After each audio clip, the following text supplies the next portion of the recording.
Hello বন্ধুরা, কেমন আছেন? আশা করছি সবাই অনেক অনেক ভালো আছেন। আজকে আপনাদের গুরুত্বপূর্ণ একটা ভিডিও দেখাবো। আমি অনেক দিন ধরে আপনাদের এই ভিডিওটা আসলে দেখানোর জন্য অপেক্ষা করতেছিলাম। দেখেন, আমি যে মনে হচ্ছে আমি কিন্তু একটা নদীর মাঝায় দাঁড়িয়ে আছি। দেখেন মাঝখানের রোড আর চারপাশে দেখেন শুধু পানি আর পানি। আসলে এটা কিন্তু একটা নদীর মতোই, ঠিক আছে। মানে আমি যেখানে দাঁড়িয়ে আছি আসলে এইখানে এটা হচ্ছে আমাদের এলাকা, আমাদের গ্রামের ভিতরে আর কি। দেখেন আমার এইদিকে একটু খেয়াল করে দেখেন, পিছন সাইডে দেখেন এই যে নদীটা আপনারা দেখতে পাচ্ছেন, এটা আসলে নদী না, কিন্তু এটা হচ্ছে জলবদ্ধতার আর কি চাষ করা জমি, ঠিক আছে। দেখেন এখনো কিন্তু সেই পরিমাণে বৃষ্টির সিজন এসে পারেনি, কিন্তু দেখেন কি পরিমাণে পানি ঢুকে গেছে।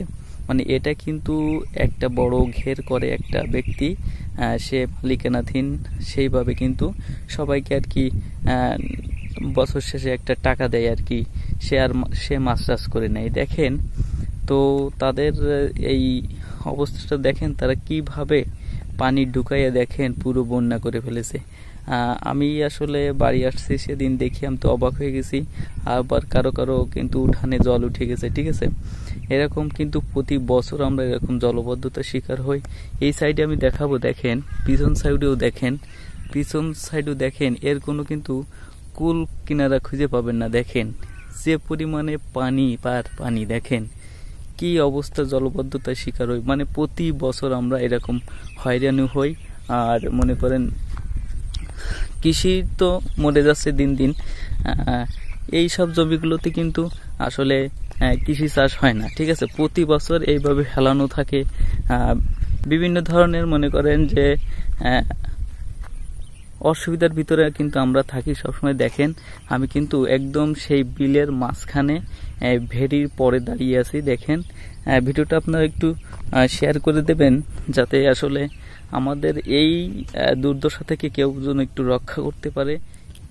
তো দেখেন আপনাদের আমি পিছন ক্যামেরা দিয়ে দেখাচ্ছি, সামনে সেভাবে ভালোভাবে দেখা যাচ্ছে না। দেখেন বন্ধুরা, এটা মনে হচ্ছে কিন্তু একটা আসলে নদী, আসলে এটা নদী না। দেখেন কি ভয়াবহ অবস্থা। দেখেন আমাদের প্রতি বছরই কিন্তু এরকম অবস্থায় ফেস করতে হয়। দেখেন এটা কিন্তু আসলে চাষ করা জমি। দেখেন কি পরিমাণে পানি ঢুকাইয়ে দেখেন কি অবস্থা, আসলে পুরো বন্যা করে ফেলছে, ঠিক আছে। আবার কয়দিন পরে কিন্তু বৃষ্টি যখন পড়বে, তখন কিন্তু বৃষ্টিতে পুরো ঘর বাড়িতে কিন্তু জল উঠে যায়। আসলে এরা যে মাছ চাষ করে, এদের জন্য কিন্তু আমাদের প্রবলেম ফেস করতে হয়। দেখেন এটা কিন্তু অনেক অনেক বড় বিল। দেখেন এর কিন্তু কোনো কিনারা খুঁজে পাবেন না। দেখেন আপনি যদি এদিকে একটু খেয়াল করেন, দেখেন আমি কিন্তু একদম মাঝায় দাঁড়িয়ে আছি। এটা কিন্তু সেই ঘেরের ভেড়ি, ঠিক আছে। দুই পাশে পানি আর পানি। দেখেন এই পাশে আর একটা বিল, এটা আর একজন করে। দেখেন এর কোনো কুল কিনারা নেই। দেখেন প্রতি বছর আমরা এরকম জলবদ্ধতা ফেস করি। আসলে এরকম জলবদ্ধতা ফেস করি, কিন্তু এখান থেকে মুক্তি দেওয়ার আসলে আমাদের কেউ নাই, দেখি, ঠিক আছে। মানে কয়েক যুগ ধরে কিন্তু আমরা এই ধরনের সমস্যার সম্মুখীন ফেস করে আসতেছি প্রতি বছর। দেখেন প্রতি বছর আমাদের এরকম সমস্যা ফেস করতে হয়। এই যে বিলটা, এই বিলগুলোই আপনাকে যে দেখালাম, এখানে কিন্তু জমিতে ধান হয় না। প্রতি বছর এরকম জলবদ্ধতা সবসময় থাকে, ঠিক আছে। আমাদের দিকে যারা কৃষি কাজ করে, তারা কিন্তু আসলে এইসব কাজকর্ম না করতে পেয়ে কিন্তু অনেক সমস্যার সম্মুখীন পড়ে প্রতি বছর। তাদের আর্থিক এবং বিভিন্ন ধরনের সমস্যা ফেস করতে হয়। দেখেন আমি একদম এই বিলের কিন্তু ভেড়ির পরে মাঝায় দাঁড়িয়ে আছে। দেখেন এর কিন্তু নিরাময় করার আসলে কোনো ব্যক্তিই নেই। কোনো উপর দিক থেকে বলেন বা উপর লেভেল দিক থেকে বলেন, এটা আসলে ওইভাবে কেউ করতেও আসে না। মানে অনেকবারই বলা হয়েছে, উপরে এমপি মন্ত্রী অনেককেই ধরা হয়েছে, কিন্তু এর কোনো নিরাময় হয় না। এই হয়ে যাবে বলেই কিন্তু এটা আসলে এইভাবেই চলতেই থাকে সবসময়। দেখেন কি ভয়াবহ অবস্থা।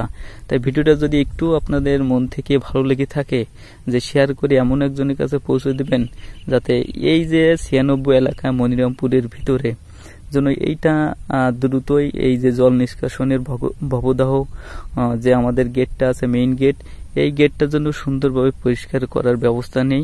এটাই আশা রাখবো আপনাদের কাছে।